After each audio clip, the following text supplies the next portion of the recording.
Hey guys, Professor Bill, Comic Book University, and Cable, issue number 4, Path to the Ten of Swords. Alright, it wasn't bad. Shut up. Shut up. Anyway, let's get talking about this comic book. First, we'll talk about who made the book. Jerry Dugan on writing, Phil Noto doing the art, VC's Joe Sabino on letters, and Tom Mueller doing the design. Phil Noto on the cover art. Production is by Anthony Gambino. Hickman is the head of X, and this issue is called The Big Bang. There's a good reason for that. No, it doesn't have anything to do with the singularity or the creation or destruction of the universe. Okay, so Cable realizes that there's a freaking bomb. Kid Cable, okay, Babel, realizes that there's actually a bomb inside of his arm as opposed to a time machine. This was actually cool, and the whole explanation as to how the bomb got in there makes a lot of sense. No, it technically doesn't have anything at all to do with Deadpool in the previous issue. Rather, it's something that winds up explaining things a whole lot better than I would have expected, because it not only explains the bomb, it explains how the real Cable died way back when. You remember when Babel came up and killed him in the Rosenberg run? And he's like, should have seen that coming, old man. Yeah.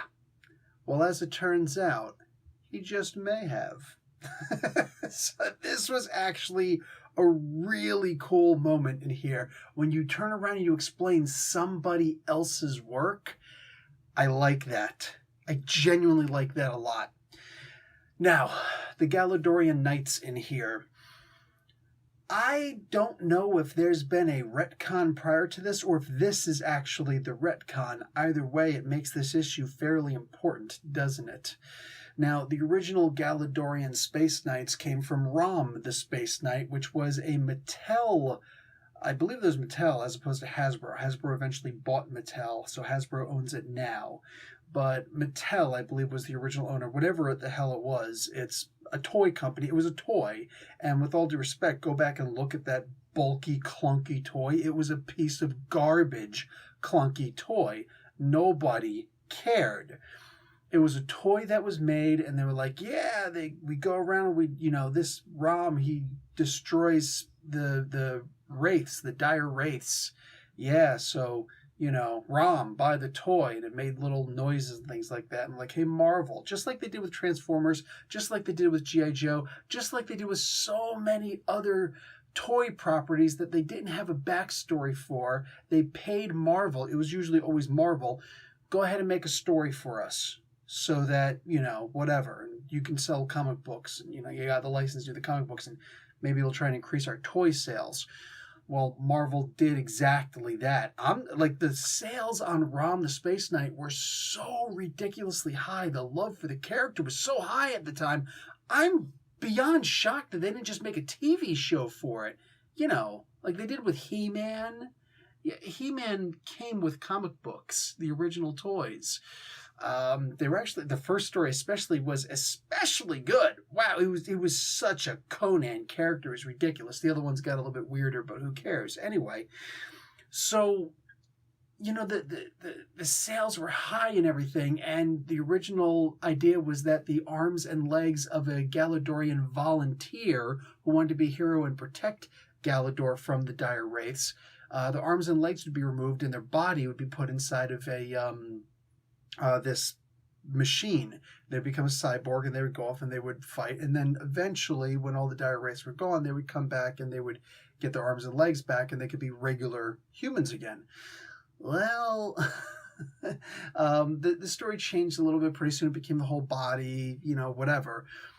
And now, see, they don't own the license for this anymore. IDW, I believe, owns the license for this now, and they haven't been doing a good job at all with the ROM stories, even though they're still able to steal the Marvel stories for the most part. They're able to bite off the Marvel stories just like they do with the G.I. Joe and the Transformers properties that they have.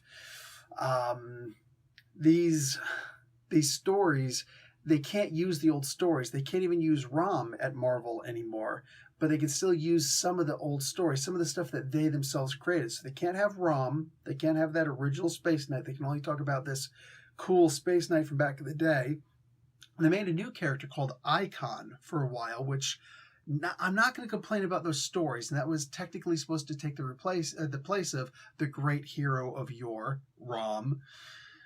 So nowadays they're apparently changing it so these were actually, for the most part, criminals who had to prove how cool they were. Okay. And by the way, guys, if there is a comic book that explains this, all of this stuff prior to this, if we got to see this someplace, please tell me where I missed that. Because, I mean, obviously we can't all read every single comic book that's ever been made. I'm going to miss one or two. So, yeah, let me know if this story actually played out someplace, because I believe that this is where we're actually getting this retcon of what the Space Knights were. Obviously, also, they can't use the Dire Wraiths anymore. So all of this got really, really interesting for me. Now, here's a quick little explanation. Why am I not? Because I'm not bothered by this retcon, but I was bothered by the retcon in Empire, which issue 6 just happened this week, the issue 6 of that event, where the Katati are now a truly evil race. You could say they're misguided by their celestial messiah and whatnot. Don't know, don't care, all right? I'm very bothered that the Katati left their purely puritanical, peaceful ways, their Zen Buddhist ways, to become tyrants, right? I really didn't like that. Now, what's the difference?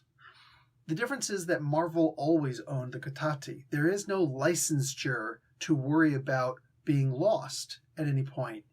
Them choosing to make the Katati evil was a choice, not based on, oh no, we lost a license, we can't use these names, and therefore we can't use these characters anymore. We have to make new generic characters that are kind of like this. You know, we made the name Galador, and we made the idea of such and such, so we're allowed to keep those ideas, but we don't own Rom, we don't own Dire Wraiths, so, you know, different stuff we've got to do. They didn't have a choice in the loss of the licensure of Rom, but they did have a choice with the Katati. So sometimes changes shouldn't be made simply for the sake of making changes, or because you've got a story to tell. Maybe tell the story about the prelude to the story you're about to tell instead. Give it some kind of depth, give it some kind of meaning, as opposed to just, it happened. This I 100% understand, because they still want to be able to use all of those stories in the past, or at least be able to refer to them. So it makes perfect sense, and that's why I give the Galadorian Knights change a huge pass, as opposed to the story with the Katati in Empire. Anyway, guys, like the video and watch an ad. It's the only way your favorite YouTubers get paid. Professor Bill, Comic Book University. Class dismissed.